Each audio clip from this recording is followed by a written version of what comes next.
할렐루야, 주님을 찬양합니다. 여러분 사랑하고 축복합니다.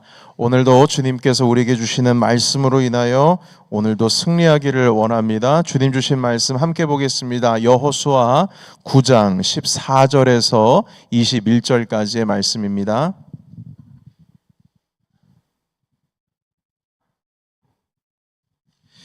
여호수아 9장 14절에서 21절까지의 말씀, 우리 한 목소리로 주님의 말씀을 읽겠습니다. 자, 시작. 무리가 그들의 양식을 취하고는 어떻게 할지 여호와께 묻지 아니하고 여호수아가 곧 그들과 화친하여 그들을 살리리라는 조약을 맺고 회중 족장들이 그들에게 맹세하였더라. 그들과 조약을 맺은 후 사흘이 지나서야 그들이 이웃에게서 자기들 중에 거주하는 자들이라 함을 들으니라. 이스라엘 자손이 행군 하여 셋째 날에 그들의 여러 성읍에 이르렀으니 그들의 성읍들은 기브온과 그브라와 브에롯과 기랏 여아림이라. 그러나 회중 족장들이 이스라엘의 하나님 여호와로 그들에게 맹세했기 때문에 이스라엘 자손이 그들을 치지 못한지라. 그러므로 회중이 다 족장들을 원망하니 모든 족장이 온 회중에게 이르되 우리가 이스라엘의 하나님 여호와로 그들에게 맹세하였은즉 이제 그들을 건드리지 못하리라. 우리가 그들에게 맹세한 맹약으로 말미암아 진노가 우리에게 임할까 하노니 이렇게 행하여 그들을 살리리라 하고 무리에게 이르되 그들을 살리라 하니 족장들이 그들에게 이른 대로 그들이 온 회중을 위하여 나무를 패며 물을 깃는 자가 되었더라. 아멘.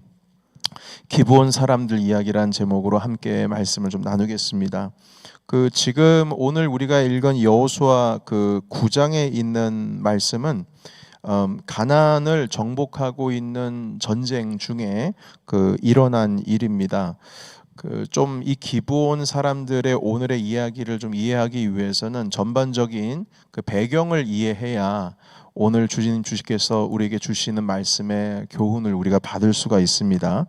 하나님께서는 가나안 땅에 있는 7개의 족속, 그러니까 이스라엘 백성들이 애굽으로 내려와서 요셉 때부터 살아왔던 400년이 지나고 나서 그 가나안 땅 가운데 7개의 커다란 민족들이 이제 같이 살고 있었습니다.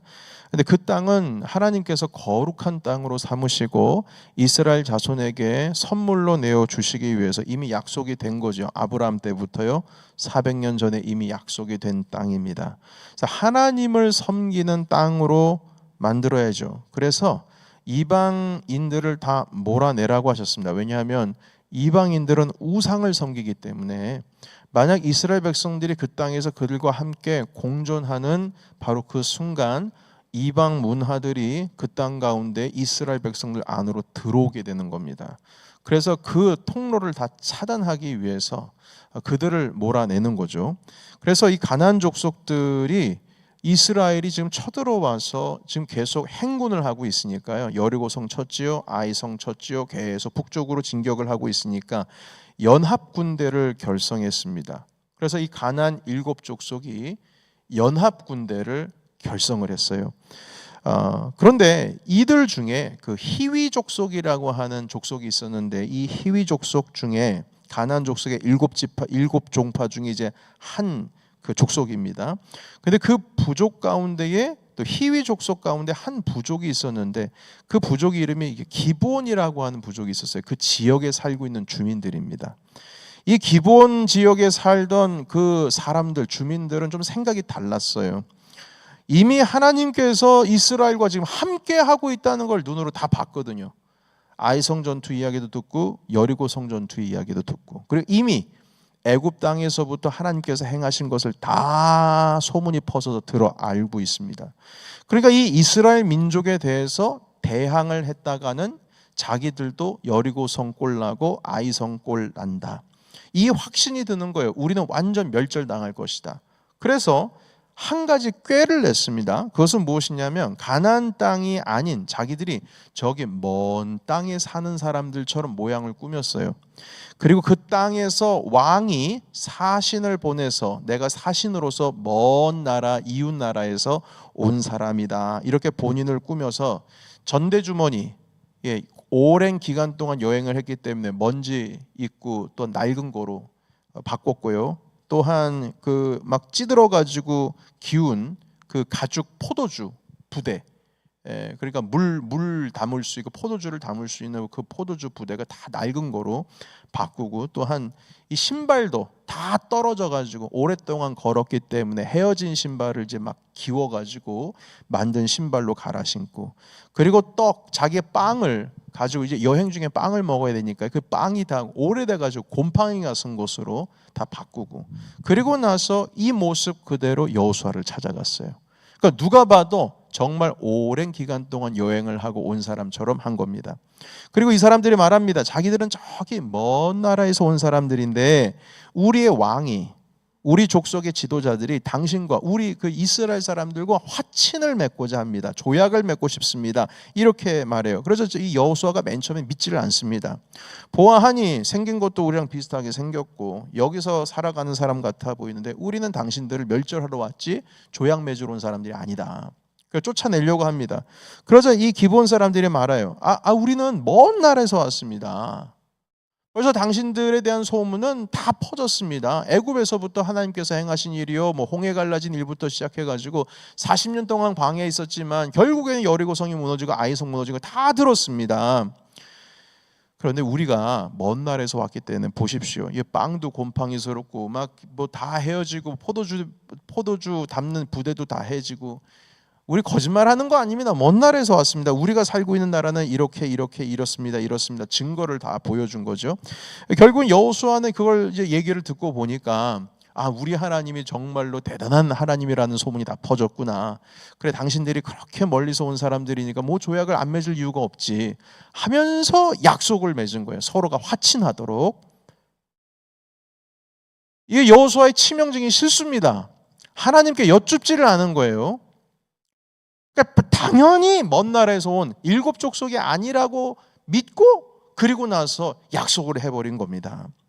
엄청난 실수죠. 하나님의 뜻에 어긋난 행동입니다.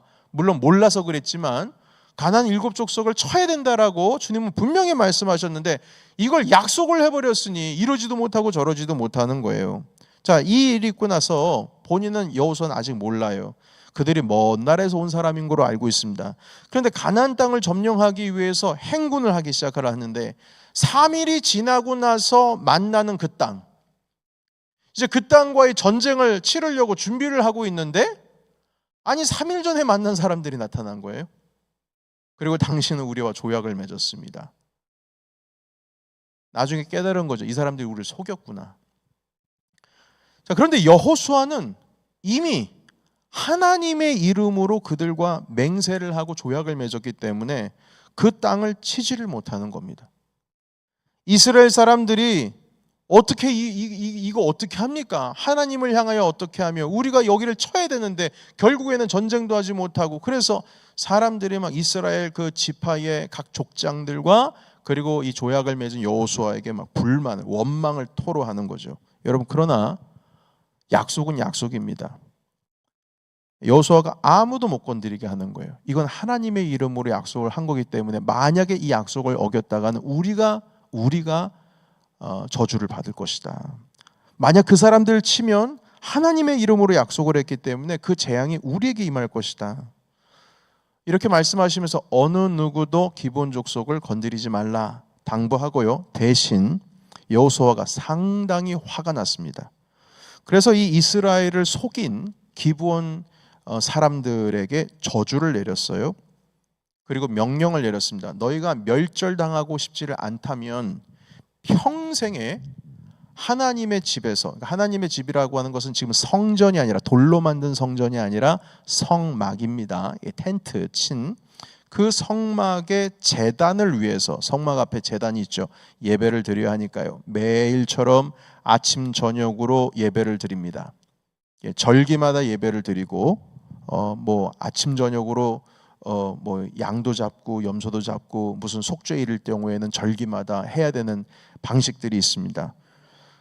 근데 이게 제단을 하나님께 드리게 될 때 뭐 재물이 있다 할지라도 여러분 아침 저녁으로 계속 소를 태우고 양을 태우고 해야 되니까 나무가 필요하잖아요. 그 나무를 해 오는 것도 상당한 일입니다. 그래서 이 사람들에게 잘 됐다. 너희들 평생에 산에서 나무 캐가지고 나무 다 잘라내고 벌목해서 조각을 내서 제단에 불을 만드는 그 일을 해라. 평생에 우리의 종이 되라. 그리고 물을 깃는 자가 되어라. 그 성막을 위해서 물두멍도 있고 있지 않습니까? 물을 계속 갈아줘야 돼. 평생에 물 깃는 자가 되라. 그래서 너희 족속은 우리 이스라엘 회중들의 예배를 섬기는 종이 될 것이다. 기본 주민들이 네, 저희가 그렇게 하겠습니다.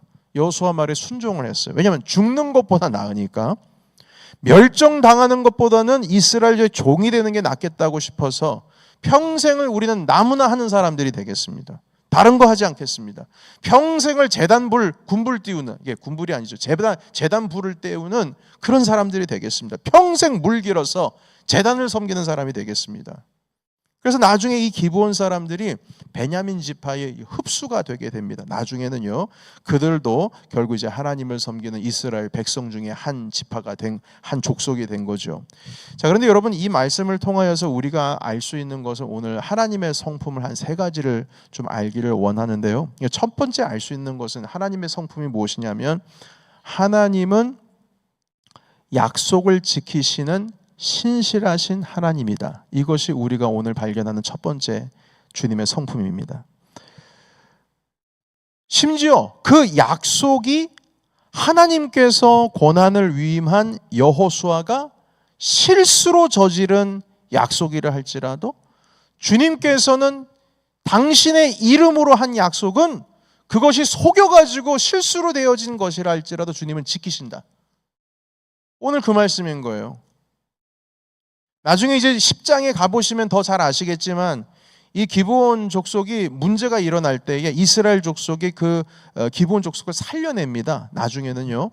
여하튼 이 기브온 족속이 이스라엘의 역사 가운데 곳곳에 이스라엘 이 족속을 위해서 행한 일들이나 관계 속에서 하나님과의 관계 속에서 일어난 일들이 등장을 합니다. 그래서 오늘 짧게 이 9장 가지고만 우리가 말씀을 보자면 하나님께서는 실수로 약속된 여호수아를 통해서 이 속임으로 인해서 이루어진 약속이라 할지라도 하나님의 이름으로 약속을 했기 때문에 그 약속을 지키신다는 겁니다. 사실은 속였기 때문에 그 계약적인 가치가 무너지는 거예요. 여러분, 계약도 속여서 계약을 맺으면 그 계약이 소용이 있습니까? 없습니까? 없죠. 원래는 그래요.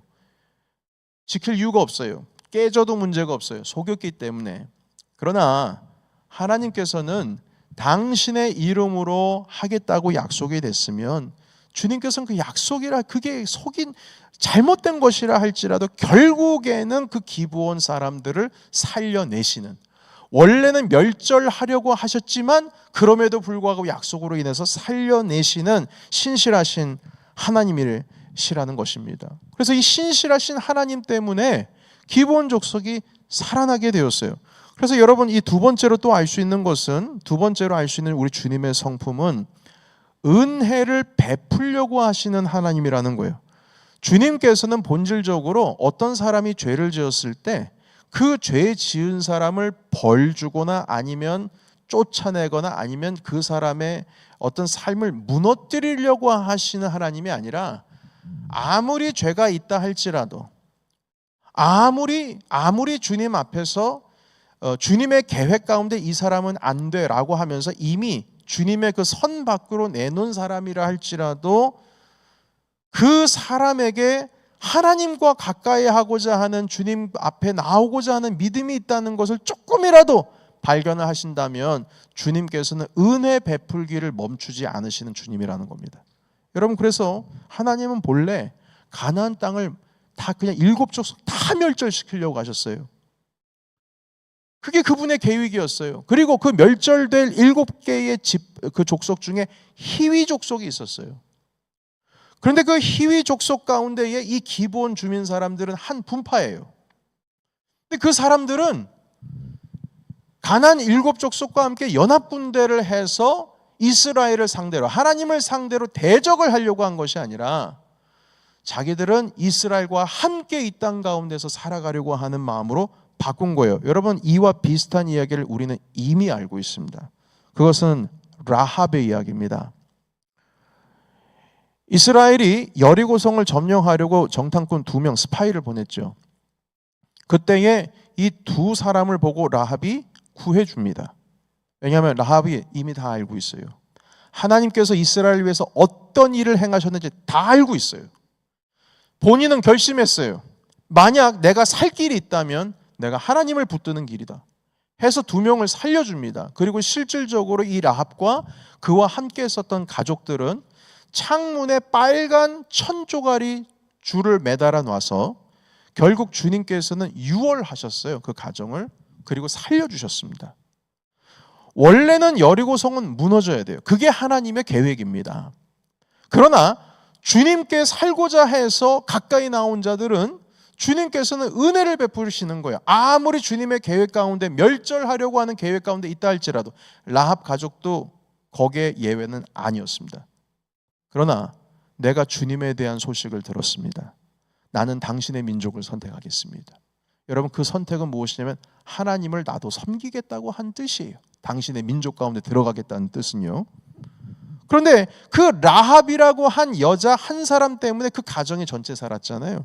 그런데 이번에는 이 기브온 주민, 바로 이 기브온 주민 가족을 넘어서서 그 족속 하나 공동체 전체가 주님께로 돌아오는 일이 되었다는 겁니다.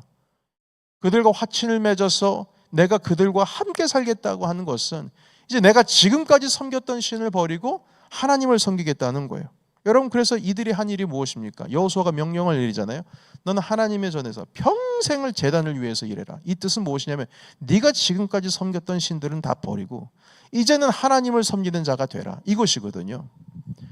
여러분, 그래서 이 하나님께서는 당신을 붙드시는 자들에게는 멸망이라고 하는 계획 가운데 있었다 할지라도 주님을 붙드는 자들에게는 길을 열어주시고 은혜를 베푸시는 주님이라는 거예요. 근데 많은 사람들이 오해하거든요. 구약을 읽다가 보면 주님께서는 전쟁의 신이다. 너무나 잔인한 이야기들이 많이 있다. 뭐 이렇게 조금이라도 잘못하면 주님께서는 그냥 가차없이 처단하시는 분이시다. 그래서 제가 한국에서 부교육자 생활하고 있을 때 새신자 한 분을 제가 신방을 하게 됐는데 그분께서 그런 고민을 하는 거예요. 제가 여쭤봤어요. 어떻게 해서 예수님을 믿으려고 했냐고 여쭤봤어요. 그래서 그분이 대답하는 게 무엇이냐면 구약 성경을 읽다가요, 우리 하나님이 너무나 무서워서 제가 주님을 믿게 됐습니다. 이러는 거예요. 내가 지옥 가면 안 될 것 같아서 주님을 믿게 됐습니다. 그러니까 주님을 믿게 된 이유가 하나님의 은혜로 기쁨으로 믿는 게 아니라 내 벌 받을까 두려워가지고 주님 믿는 거예요. 여러분, 신앙은 두려움으로 갖는 게 아니에요. 신앙은 하나님의 은혜와 기쁨으로써 그 구원에 대한 기쁨으로써 주님을 믿게 되는 것이지, 주님을 두려워하는 마음으로, 이게 주님께 착한 일 안 하고 주님을 섬기지 않고 이러다가 내가 벌 받을까 봐 두려워서 주님을 붙드는 게 아니라는 겁니다. 이게 오해예요, 오해. 오늘 가르쳐 주신 주님의 말씀은, 주님은 한 사람이 아무리 죄 있다 할지라도, 계획 가운데 멸절하고자 하는 계획이 있다 할지라도 주님을 붙든 자들에게는 은혜를 베풀어 주시는 길을 열어주시는, 적극적으로 살리려고 하시는 분이 바로 우리 주님이시다. 그것이 오늘 우리에게 보여주고 계신 주님의 성품인 것입니다. 여러분, 세 번째 성품이 있어요.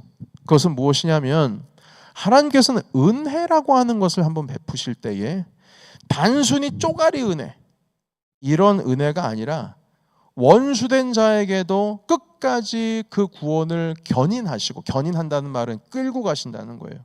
끌고 가실 뿐만 아니라 당신의 그 거룩한 일까지도, 사역까지도 나누시는 우리 주님이시라는 거예요. 그러니까 은혜도 그냥 쪼가리, 휴지 쪼가리 같은 은혜, 얘 따먹어라 하면서 그냥 부스러기 은혜, 그런 은혜를 나눠주시는 분이 아니라, 은혜를 베풀어 주시려면 아주 그냥 당신의 사역까지도 하시는 일까지도 나눠주실 만큼의 은혜를 베풀어 주신다는 거예요. 여러분, 기브온 주민들은 평생 종으로 살았습니다. 나무를 패야 하고 물을 기로 했어요. 여러분, 우리는 생각하기를 평생 종으로 산다, 평생 나무를 패고 살아야 된다, 평생 그 조각 내고 평생 물 깃고 살아야 된다, 하나님의 집에서. 여러분, 그러면은 이 생각하기에는 종이 된 거니까 참 답답하고 불쌍하고 어떻게 평생, 아무리 그래도 평생 종으로 산다는 게 얼마나 이게 은혜인가? 이게 은혜, 무슨 은혜, 이런 은혜가 있어요? 이거 쪼가리 은혜 같고 부스러기 은혜 같은데. 그런데 여러분, 이분들이 어떤 은혜를 받게 됐는지 나중에 뒷이야기를 여러분께서 들으면 기브온 주민들이 정말 복을 많이 받은 족속이구나, 이걸 알게 될 거예요. 먼저 솔로몬이 1,000번제를 드린 산당이 있습니다. 이 산당이란 말은 산에다가 회막을 지은 거예요. 그러니까 여전히 지금 성전이 없습니다. 솔로몬 때에도 초창기에는 성전이 없어요. 솔로몬이 나중에 이제 성전을 지은 거죠. 솔로몬도 초창기에는 회막에 가서 예배를 드렸어요. 그런데 그 회막, 하나님의 성막이 어디 있었냐면 기브온이라고 하는 지역이 있습니다. 기브온이 누구였죠? 거짓으로 속여가지고 이스라엘과 확친 맺어서 결국 여호수아의 저주를 받아서 평생을 나무 해고 나무 조각 내가지고 나무 패고 도끼질만 하는 민족이었어요. 물 깃는 사람들이었어요. 그런데 하나님의 그 성막이 기브온 산당, 기브온 지역의 주민들이 살고 있는 그 지역 가운데 세워져서 솔로몬이 기브온 산당에서 1,000번제를 하나님께 드립니다. 기브온 지역이 하나님의 성막을 섬기는 지역이 된 거예요. 이 지역이 왜 하나님의 성막을 섬기는 지역이 됐는지 그 이유는 무엇이냐면, 기브온 족속이 제단을 섬기려면 어떻게 해야 돼요? 자기가 살고 있는 그 마을에서, 그 산에서 나무 패가지고 성전, 성막 그 제단에다가 계속 갖다 드려야 되는 거잖아요. 그러다 보니까 결국에는 나무가 있는 곳, 하나님 아버지 앞에 예배를 드리기 위해서 나무가 필요한데, 결국에는 기브온이라고 하는 그 지역 가운데 주님의 전을, 성막을 세워놓고 평생 기브온 사람들의 그 섬김을 받는 바로 성막이 되었던 것입니다. 자, 여러분 여쭤보겠습니다. 이게 저주입니까? 은혜입니까? 여러분, 평생 하나님의 집이 바로 내가 살고 있는 바로 지금 이 기브온, 다른 것도 아니고 예루살렘도 아니고 기브온이라고 하는 것에 주님의 집이 있는 게, 이게 저주예요? 축복입니까? 잘 모르시겠어요? 잘 긴가민가 하십니까? 복이죠. 여호수아는 저주를 내렸는데 그게 저주가 아닌 거예요. 하나님을 섬기는 집을 평생토록 세우는 그 지역 사람들이 됐다는 것입니다. 분명히 여호수아는 저주를 했어요. 그러나 그 저주가 은혜가 됐습니다. 이들은 평생 레위인들처럼 하나님의 성막을 섬기는 족속이 된 거예요. 여러분, 다윗이 어떤 고백을 했습니까? 나는 평생 하나님의 집에 있는 문지기로 살고 싶습니다. 내가 주님의 전을 너무너무 사랑합니다. 너무너무 사모합니다. 내가 다른 게 아니라 그 궁정에서 사는 것보다 주님의 집에서 사는 게 너무나 좋습니다 라고 고백한 것이 바로 다윗입니다. 기브온 족속은 평생 하나님의 전을 지키는 사람들이 되었어요. 그들은 본래 멸절당할 족속이었습니다. 7족속 중에 한 족속, 희위 족속이었어요. 그러나 지금은 하나님의 전을 섬기는 족속이 되었습니다. 저주받았지만 그 저주가 복이 되었어요. 여러분, 나중에 또 어떤 일이 일어나냐면, 이스라엘이 바벨론 포로로 끌려가서 70년 동안 거기에서 유리방황하면서 또 포로로 살아갔죠. 그리고 나서 예루살렘으로 해방이 되어서 다시 돌아왔는데 성벽을 지어야 했습니다. 성벽이 다 무너졌으니까. 느헤미야 때에 돌아와서 성벽을 짓는데, 그 성벽을 짓는 여러 지파들, 족속들 다 얘기가 나와서 예루살렘을 지키기 위해서 모인 그 이스라엘 유다 사람들의 그 이름들을 다 소개를 하는 가운데 누가 있냐면 이 기브온 출신들의 사람들의 이름이 기록이 되어 있습니다. 다시 말해서 유다 사람들과 함께 이 기브온 사람들이 예루살렘 성벽을 함께 재건했어요. 그러니까 이것을 통해서 신학자들이 뭐라고 말하냐면 이 기브온 출신 사람들이 가나안 7족속이었지만 완전히 이스라엘의 사람이 되었구나. 하나님의 약속을 받은 사람이 되었구나. 베냐민 지파의 한 흡수가 돼서 그들의 후손이 된 것입니다. 그 전쟁 후에 70년이 지나면 기브온 족속은 자기 나름대로 살기를 찾아가지고 떠나면 되는 거거든요. 해방을 얻어서. 흩어질 수도 있는 거예요. 자기 갈 길 찾아서 갈 수 있어요.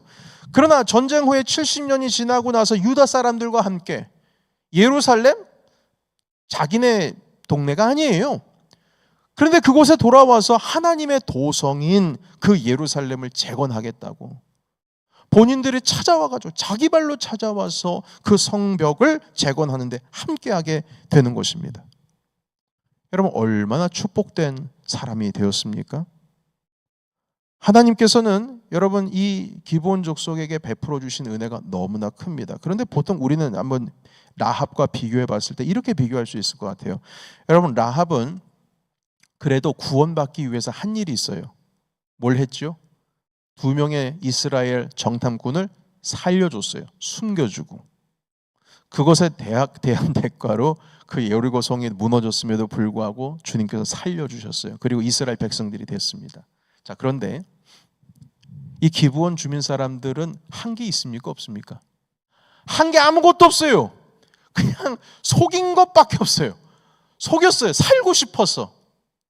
이스라엘 백성들과 함께 공존하고 차라리 우리가 이제 섬기는 건 다 우상들은 버리고 우리도 이제 하나님을 섬기는 족속으로 바뀌어야 되겠다. 왜냐하면 우리가 살아야 되니까. 그들은 한 게 없어요. 속였어요. 속인 거 외에는 한 게 없어요. 그러나 하나님께서는 그에게 자비를 베풀어 주시는데 이건 뭐가 했기 때문에 베풀어 주시는 은혜가 아니라 그럼에도 불구하고 베풀어 주시는 자비입니다. 그래서 기브온 주민들이 받은 복은 자비의 복이었어요. 은혜였습니다. 아무것도 한 게 없어요. 그럼에도 불구하고 받았어요. 여러분 우리도 마찬가지입니다. 우리 주님 앞에 이것도 하고 저것도 하고 주님 제가 이렇게 했습니다. 내가 저렇게 했습니다. 아무리 말해도요. 우리는 하나님 아버지 앞에 자비를 얻은 자로 서 있어야 될 줄로 믿습니다. 뭘 한 게 있어가지고 구원해 주시고 뭘 한 게 있어서 주님께서 우리에게 이 귀한 직분 갖게 해주신 것이 아니라 아무것도 한 게 없어도 주님께서 은혜로 우리를 불러주시고 은혜로 주님께서 예배자가 되게 하시고 하나님을 섬길 수 있는 주님의 몸된 교회를 섬길 수 있는 이 귀한 은혜의 자리를 우리에게 허락해 주셨다는 것입니다. 여러분 나는 무익한 종입니다. 이게 입에서 고백으로 나와야 돼요. 주님 저는 무익한 종입니다. 여러분 저는 하나님께서 저에게 제가 몇 년 전에도 이 설교를 잠깐 드린 적이 있습니다만 우리 제 친구에게도 제 친한 동료 목사에게도 이런 고백을 했어요. 나는 2가지의 은혜로 살아가는데 첫 번째는 주님께서 이 주영광이라고 하는 나를 믿음을 주게 주셔서 주님의 자녀로 구원해 주셨다라고 하는 사실이 난 너무나 신기하다. 그것에 대한 하나님의 은혜에 대한 감사가 있다. 이 고백을 했어요. 한국에서 온 목사님, 저 브루클린 브릿지 그 밑에서 이 고백을 제가 나눴어요. 그 친구에게. 너도 네가 이 구원받은 것에 대한 기쁨이 있냐고. 2번째는 나 같은 자도 주님께서 들어서 그래도 목사라고 하는 직을 주셔가지고 지금까지 사역을 할 수 있도록 주님께서 붙들어 주신 것에 대해서 난 너무나 감사하다. 이 고백을 나눴어요. 너도 혹시 그런 마음이냐고. 이 친구가 조준한 목사입니다. 그때 우리 교회에 부흥 강사로 오신 분이신데 그래서 함께 신앙적인 이야기를 나눴어요. 하나님께서 우리를 대학 때 만나서 주님의 그 귀한 자리를 이끌어내시기 위해서 여러 가지 훈련과 단련을 시키셔서 여기까지 불러주셨는데 이거 은혜 아니냐, 은혜 아니냐 하면서 우리의 마음을 나눴던 기억이 있습니다. 여러분, 우리는 무익한 종입니다. 기브온 주민에게 주님께서는 처음에는 저주로부터 시작했어요. 멸절당할 수밖에 없었음에도 불구하고 주님께서는 살려주셨고 살려주실 뿐만 아니라 주님께서는 하나님의 집을 섬길 수 있는 그 거룩하고 영광스러운 사역의 자리까지 우리를 불러주셨어요. 기브온 족속을 그렇게 불러주셨어요. 그 하나님의 은혜가 얼마나 놀라운지 바벨론 포로로 끌려가가지고 70년 동안 종으로 살다가 네 마음대로 고향으로 돌아가라 했을 때 그들은 기브온 지역으로 돌아간 것이 아니라 예루살렘으로 돌아와서 주님의 도성인 성벽을 짓는데 함께 유다 사람들과 함께 힘을 다해서 섬겼다 이 말인 겁니다. 얼마나 놀라운 일입니까? 여러분, 우리는 하나님에 대한 오해가 있어요. 주님께서 정말 나를 사랑하시는 게 맞는가? 주님께서는 나를 정말 신실하게 약속을 지켜주시는 분이 맞는가? 하나님께서는 정말 나에게 자비를 베풀어 주시는 분이 맞는가? 우리가 조금 어렵고 시간이 지체가 되고 조금 내가 기도한 대로 뭔가 응답이 되지를 않는다면 이런 오해 가운데에 살아가고 있습니다. 그러나 사랑하는 성도 여러분, 오늘 이 말씀을 통해서 분명히 기억하십시오. 우리 주님은 멸절시키려고 계획하셨던 분들, 그 계획 가운데 있던 자들도 그들이 심지어 살고 싶어서 속여서까지 여호수아를 찾아온 그들인데도 불구하고 주님께서는 그들을 은혜를 베풀어 주셨을 뿐만 아니라 하나님의 전을 섬길 수 있는 놀라운 영광스러운 자리까지 이끌어 주셨다는 겁니다. 여러분, 우리들도 여기에 예외가 될 수 없습니다. 주님은 우리를 향하신 놀라운 하나님의 계획을 주께서 가지고 계신 줄로 믿습니다. 전혀 의심하지 마시고 주님 안에서 이 놀라운 은혜의 복을 누리시기를 주의 이름으로 축원합니다. 오늘 김 목사님 찬양하시면서 나눠주신 말씀이 있어요. 오늘 새벽에도 말씀 나눴어요. 내가 주님과 함께하는 것이 내게 복이다. 74편의 말씀입니다. 여러분, 주님께서 우리와 함께 하시고 내가 주님과 함께 있는 것이 복인 줄로 믿습니다. 마찬가지로 오늘도 그대로의 말씀입니다. 기브온 족속이 저주를 받은 것 같았는데 저주가 아니에요. 평생을 주님의 전을 섬기는 하나님과 함께하는 것이 이들에게 복이 되었습니다. 여러분, 우리 여기에 모여 계신 많은 분들이 주님의 전을 섬기시는 귀한 분들입니다. 여러분들께서 직분 받으시고 그 섬기시는 그 자리에 대한 하나님에 대한 감사함으로 이 시간 주님께 예배하면 좋겠습니다. 가장 낮은 자리를 할지라도 그 자리를 통하여 하나님께서는 여러분들을 향하신 계획들을 보여주시고 주님의 그 영광스러운 귀한 섬김의 자리로 이끌어 주셨습니다. 이 말씀을 통하여 오늘 하나님에 대한 오해를 다 푸시고 우리에게 자비를 베풀어 주시는 우리 주님, 그 은혜의 자리로 나아가시는 저와 여러분이 되시기를 주의 이름으로 축원합니다. 아멘. 기도하겠습니다.